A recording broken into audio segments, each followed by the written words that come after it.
Hi kids, hope you are doing well. Today you're going to learn an interesting art technique, and this technique is spray painting. So you're going to learn the spray painting today using very simple and basic materials and tools. So let's get started. Before we start with spray painting, you first need to understand what all materials we need for spray painting. So you need a sheet of paper to work your spray painting, a toothbrush, any old toothbrush will do this technique. You need some poster paints or watercolor cakes, or even tube paints can be used, a palette to mix your paints, a tissue paper to dry your brush, a regular painting brush, eraser, pencil, scissors, forceps like these, a ruler, a black marker, and a waste piece of cardboard from any packing material, a cup of water. Now let's learn how to do our spray painting technique. When you're doing a spray painting technique, the most important thing is you should have a stencil. Now these stencils, there are many stencils available in the market. So you can either purchase your stencils from the market, or you can make your own stencils by using simple waste packing materials. So we're first going to see how we can do the stencil. Now you don't have to go for very complicated designs if you are a beginner. You can also try other designs apart from what we are going to learn today. So let's first get started in composing a design. We are now going to make a design on our piece of cardboard. This is actually a box board, a kind of a packing material which I'm using right now. So you can draw any geometric shape of your choice, like you can draw a square, you can draw a triangle, you can draw a trapezoid, draw a pentagon, any shape that you would like to have as a stencil, a heart shape, a diamond, any shape. Now whatever shapes we have done on the cardboard, we are just going to use a marker pen, outline it and get it ready. As a next step, we are going to start cutting all our stencil shape.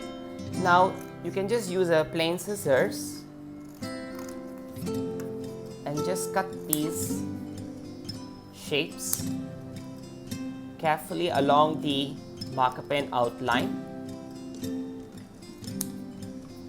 to get the shape.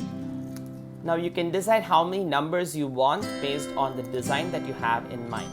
So if you want many squares, you can cut more and keep. Same way for the heart, diamond, star, semicircle, trapezoid, any shape, whatever it may be, just cut all your shapes like this and get it ready. Now we are going to arrange all the cutouts that we have created out of the cardboard. These are going to be our stencils on this white paper. So you can decide any way of arranging these stencils. You can use a ruler to get a center point of your sheet of paper. This is roughly measuring some 22 centimeters. So 11 is our midpoint on our paper. You can make that marking and you can start arranging the cutouts on the sheet of white paper where you're going to spray it. You can arrange it in any patterned way that you want. Like you can have the square like a diamond. You can just put these triangles like these. You can have it in any way. So like this, let's arrange our paper cutouts on this white sheet of paper and get it ready. If you notice now, I have finished arranging all the paper cutouts that we created from the cardboard onto my white sheet of paper. This is now ready for spraying.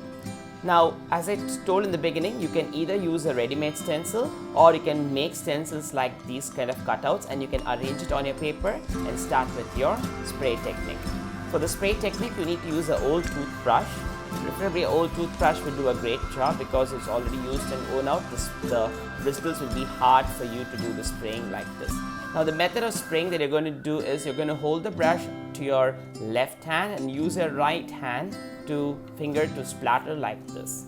Or if you are a left-handed person, hold it to your left hand and use your right hand to splatter like this. So either way, however you are comfortable with handling it. So let's get started. We are going to start from the inner part of the design and gradually we are going to come out with the colors. So I have already mixed and kept the colors on my palette here. I've started with lemon yellow, chrome yellow, orange, red, purple, light blue, dark blue, aqua, dark green and light green. So I've used all these colors for my design now. So let's get started with the lightest color first. These colors are already been diluted with little water, so you just add a little water for the sake of smooth flow like that. Because if it's too thick, you cannot splatter the paints. The spray will not work if it's too thick. So ensure that you add a little water, and it should be in flowing consistency. Like when I drip it on my palette, it just flows like that, like water, right? So that's how it needs to be when you start your painting. So just get it ready and get started. I'm going to start with my lightest color now. So I'm just going to load my brush with the yellow color. Just drain the excess color from the brush. Don't take too much of color because it will just spat on the paper. So just take a little color and gradually start spraying it using your finger. Hold it with your left hand, use your right hand to spray like this. So use your fingers to spray gradually. Start with the one color at a time, and you have to give turn to many colors if you want to have a multicolor scheme, or you can even stick to just one color if you want to have a monochromatic color scheme. You can decide the colors according to your taste and preference. So I'm now starting with lemon yellow. If you do not have poster paints, you can also use watercolor cakes. Same way, you dilute the colors and keep them ready, and you start spraying it like that. You can also use tube paints for this activity. You have to take it again in a palette and start mixing it with little water to get the required consistency, and then you start applying the colors like this. I'm now moving on to my chrome yellow. I'm spraying it with my fingertip. Do it very patiently. If you do it fast, you will get big spots on your paper. So do it patiently, gradually spraying area by area. So now I've finished my chrome yellow, and now moving now to orange.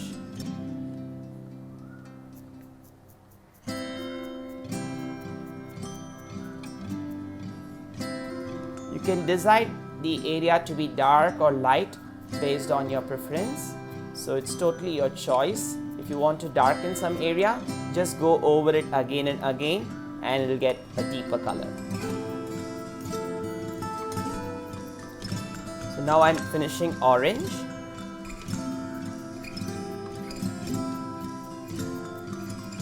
Then I'm now moving on to red.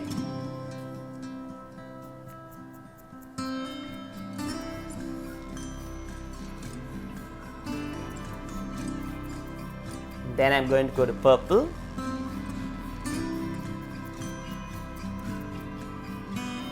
Taking blue.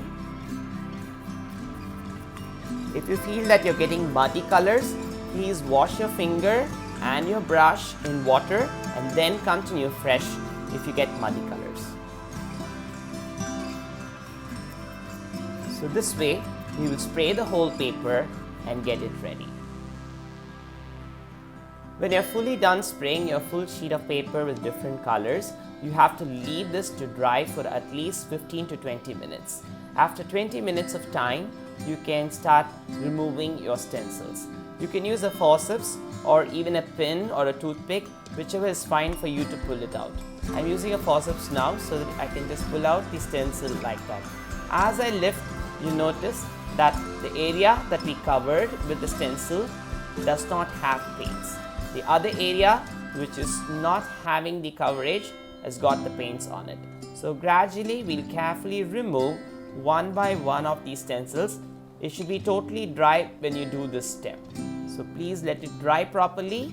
Do not rush to remove the stencils. Let them dry nicely, and then you can carefully pull it out using your forceps. So this way we will remove all the covering stencils and get our spray painting ready. Now we are fully done with our spray painting. Our stencils have all been removed and our painting is totally dry for display. If you notice, there is a gradation of colors coming from light to dark in our spray, and this effect of having dots all over your painting is a beautiful, stunning effect that everybody can create very easily.